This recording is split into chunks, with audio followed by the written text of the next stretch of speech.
Bonjour à tous.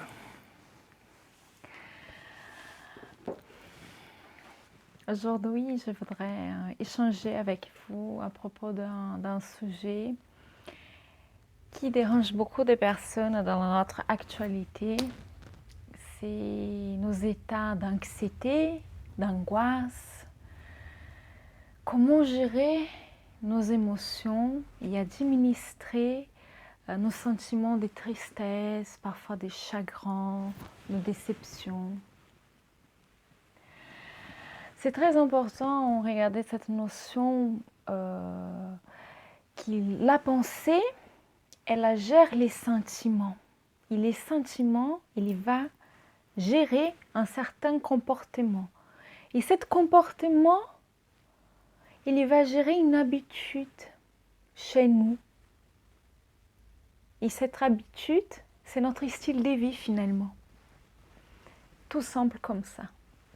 Et si nous souhaitons changer notre style de vie, on a besoin d'abord changer nos habitudes, faire les points sur notre façon de gérencier notre temps, notre journée, notre planning de tous les jours, semaines, mensuels.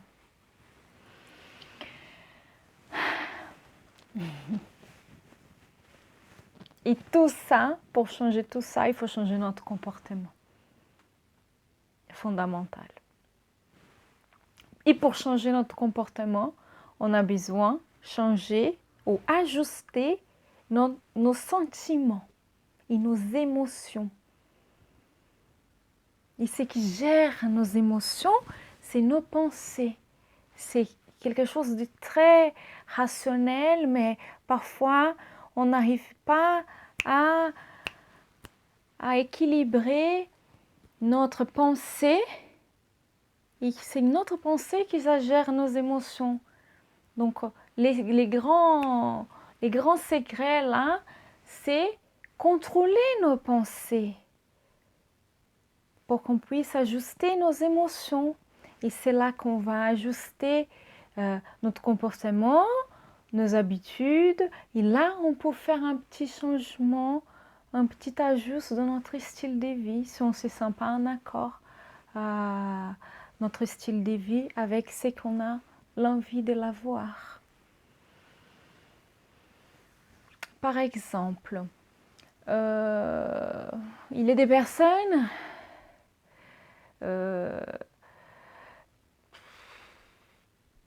qu'elles pensent je me sens triste parce que je pense que je ne vais pas y arriver.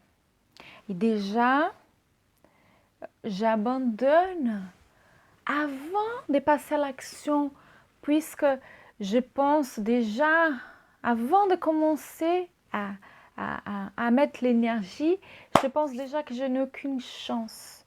Donc cette pensée très négative, elle va nous détruire notre courage et notre envie de passer à l'acte. Et ça, qu'on n'en arrive pas et qu'on n'en arrive même pas à oser aller faire quelque chose qui c'est dans nos pensées, ça nous cause beaucoup de frustration, non? Une autre source de beaucoup des angoisses, aussi anxiété, c'est qu'on veut faire beaucoup de choses tout en même temps. On a 1000 objectifs, on a un planning rempli, l'agenda, on est débordé, on est vraiment... Mais on focalise à rien. On est là, on fait ça, et bien finalement on fait rien bien, on fait rien correctement. Puisqu'on veut faire beaucoup de choses en même temps, on commence souvent beaucoup de choses, mais on n'arrive presque jamais à finaliser une chose, aller jusqu'au bout. Et ça cause une immense frustration, on est déçu. Donc, si vous avez envie de diminuer vos angoisses, peut-être focaliser dans une priorité. Énumérez vos priorités. Faites un choix. Ça, c'est priorité en ce moment. Ça. Et là, vous focalisez dans ces tâches ou dans cette personne ou dans ce travail, et ça dépend bien sûr à vos devoirs, et puis vous foncez là-dedans. C'est beaucoup meilleur que vous voulez faire beaucoup de choses en même temps et après vous allez pas avoir l'énergie de tous les accomplis et vous donner à fond. Ça, c'est quelque chose de très, très important aussi. Parce que cette sensation qu'on a de ne pas y arriver, j'entends beaucoup de personnes, ça cause souvent les gros sentiments d'impuissance. Là, on a envie de tout laisser tomber, on se sent vraiment incapable. Donc, ce positionnement des changements de la façon de penser, ça va en conséquence changer vos habitudes, votre comportement. Et là, vous allez obtenir des résultats différents, plus positifs. Donc, à la place de vouloir s'enfuir de ces ruminations et de ces états d'angoisse, de vouloir s'évader de ces symptômes de tristesse, de rumination, ces sentiments, je vous propose un exercice. Cet exercice, c'est analyser ce que ça vous arrive et faire en sorte d'être l'observateur. Né? On va choisir d'affronter nos chagrins, nos moments de tristesse. Et on va prendre note de tout ce qu'on ressent au fond de nous. Parce que ce sont nos pensées qui nous montrent de façon évidente nos croyances limitantes. Dire par exemple, supposons que je suis dans une relation amoureuse, né? Et puis une relation amoureuse très négative, mais que je n'arrive pas à m'en sortir de cette relation puisque je suis très attachée, né, à l'autre personne. Et là, j'arrive à m'interroger. Quelles sont mes croyances à propos des relationnements affectifs?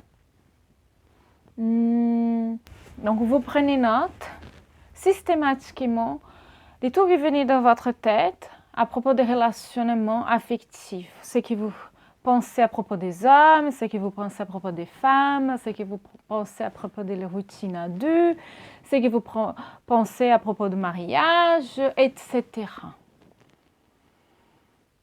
Votre vision de vous-même, vos talents, vos qualités, vos faiblesses, vous mettez tout dans les papiers. Comme si vous étiez un observateur de tout ça et vous n'êtes pas dedans, mais uniquement dans une position d'observateur. Trouver notre fil à nous-mêmes. Né? Quelles sont nos limites? Qu'est-ce que c'est vraiment la cause de cette angoisse? Est-ce que c'est vraiment les faits qui demain j'ai une réunion, je dois parler en public? Qu'est-ce que ça vient derrière ça? Mettez-vous étant un observateur de tous ces schémas-là. Parfois, on a tendance à se renfermer dans nos conclusions.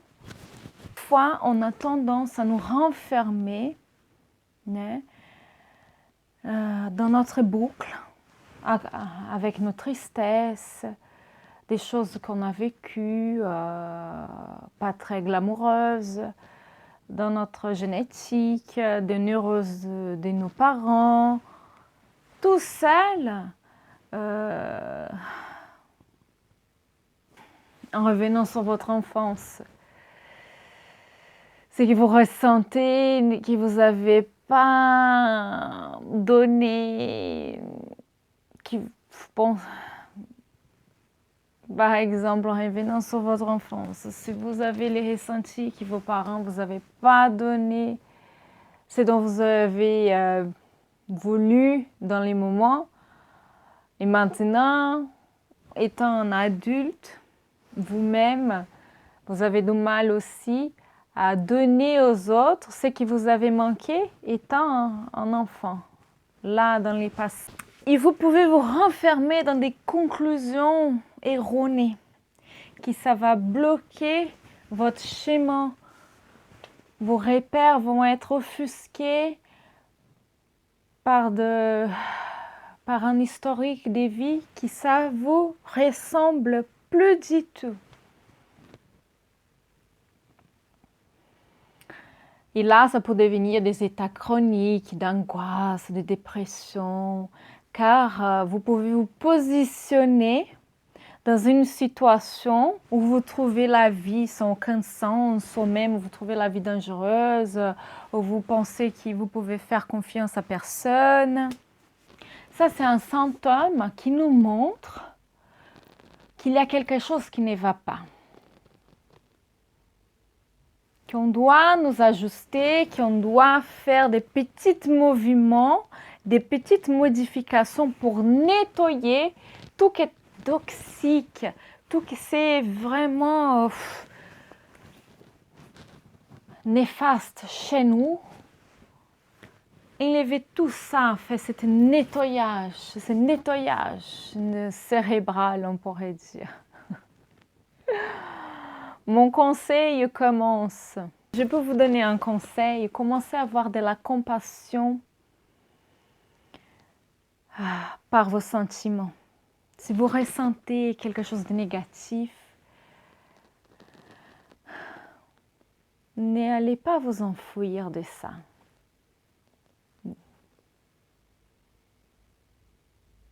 On commence à devenir des observateurs de nos sentiments, de nos sensations, pour nous connaître mieux toutes ces émotions.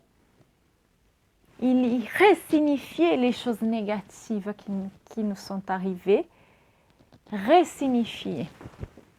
Allez au fond de vous-même, parce que c'est tout, absolument tout, c'est possible des réparations et des ajustes. Ne vous laissez pas tomber. Si vous avez aimé cette vidéo, je vous invite à me liker et aussi à partager cette vidéo avec des autres personnes qui pourront les aider également. Je vous laisse aussi l'opportunité de laisser vos commentaires et partager avec nous aussi sur ce thème d'aujourd'hui.